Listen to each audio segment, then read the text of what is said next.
Qeveria ka miratuar vendimin për ngritjen e komisionit për çmimin e barnave, qëllimi i të cilit është garantimi i transparencës, stabilitetit dhe sigurisë në tregun e barnave në Shqipëri. Ministre e Shëndetësisë Evi Sala tha se vendimi vjen si përgjigje ndaj nevojës për metodologjinë e përcaktimit të çmimit të barnave, për shpejtimin e procedurave dhe garantimin e furnizimit të qëndrueshëm me barnat për qytetarët.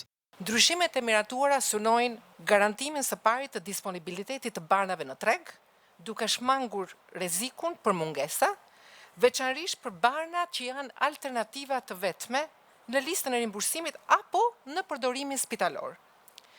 Rritjen e transparencës dhe profesionalizmit në procesin e përcaktimit të çmimeve, njëkohësisht krijon mundësi për përthithjen e barnave të reja dhe inovative në tregun shqiptar.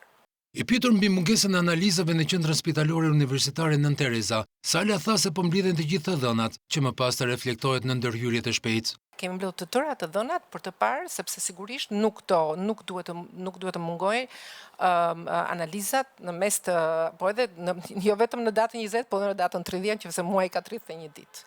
Dhe këto po adresojmë dhe do ta zgjidhim brenda aktivitetit. Ministra Këmgulli se po punohet për të mundësuar që të mos ketë mungesë barnash.